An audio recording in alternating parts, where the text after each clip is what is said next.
민원인은 최대한 아이들에게 주의시키며 생활하고 있는데도 불구하고 아래층에서 조그만 소리만 나도 바로 망치로 천정을 두드리는 등 무절제한 항의로 인해 스트레스를 받고 있다. 층간소음 무료 유형 분석 HNTI를 통해 층간소음 피해 상황을 진단받으세요. 피해 상황을 진단하고 단계별 대처 방안을 제시해드립니다. 첫 번째 이야기, 아래층에서 천정을 치지 않게 해주세요. 민원인 부부는 놀이터에서 놀고 있는 자녀에게 소음에 대해 이야기한 것에 대해 화가 나서 아래층 아주머니에게 폭언을 한 적이 있다. 서로 마주쳐도 시선을 피하게 됩니다. 원만하게 이웃과 해결할 수 있는 방법이 있을까요? 피민원인은 남편과 함께 천정 두드리기를 자제하고 있다고 이야기했다. 소음을 발생시켜 우리 힘들게 하는 민원이다. 그 위층 세대의 층간소음으로부터 자유롭지 못한 걸 알고는 있다며 이야기했다. 소음을 발생시키는 윗집도 그 윗집 소음으로부터 같은 처지.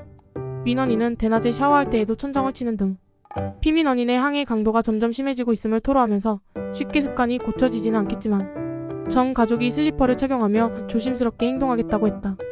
피민원인은 민원인의 윗집이 처한 상황에 대해서 이야기를 꺼냈다.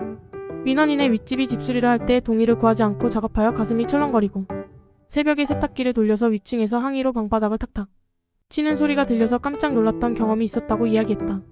민원인도 가해자인 동시에 피해자이기도 한 것 같다며 남편과 함께 천정 두드리는 것을 자제하자고 이야기했다고 한다. 중재 후 민원인은 소음으로 인해 오래 살만한 행동은 자제하겠다. 감정적인 대립은 해결하기 어려우므로 대화로 해결해 나가자고 했으며 피민원인 역시 천정치기를 자제하고 급배수 소음에 대해서도 이해하고 참아보기로 하자 했다.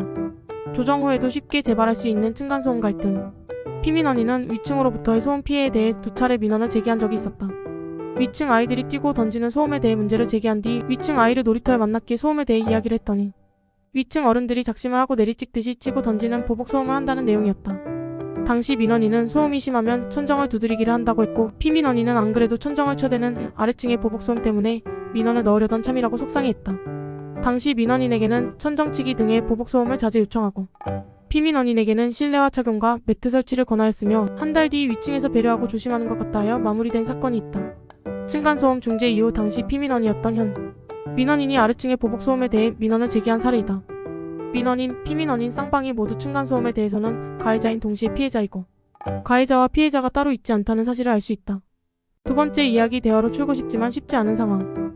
위층 노부부가 쿵쿵거리며 걷고 자주 부부싸움을 하는가 하면 주사를 부리기도 해서 자녀 교육에 괴로움을 겪고 있다는 민원이 접수되었다.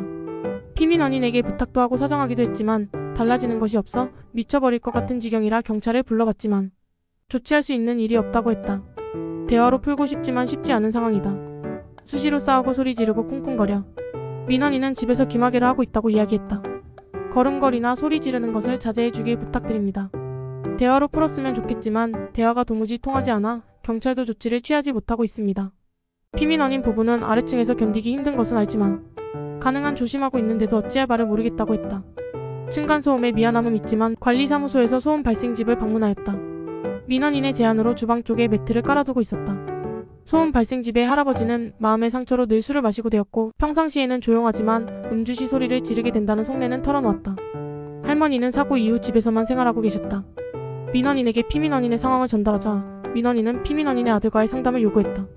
이 요구를 들은 피민원인 할아버지는 본인이 술을 자제할 테니 본인과 해결하자고 했고 이후 피민원인은 여전히 부부싸움을 하지만 예전과 다르게 자주 싸움을 하지 않는 것 같다고 이야기했다. 한편 피민원인에게 마음의 병과 술에 취해 휘두르는 폭력과 주사는 외부의 도움이 필요한 부분임을 알리고 설명했다. 각각의 상황을 이해하고 배려하기로 하면서 상황은 마무리되었다. 하지만 마음의 병으로 인한 주사, 지병으로 인한 폭력 등은 이웃 간의 대화나 배려만으로는 한계가 있다. 외부 도움을 꼭 받아야 한다.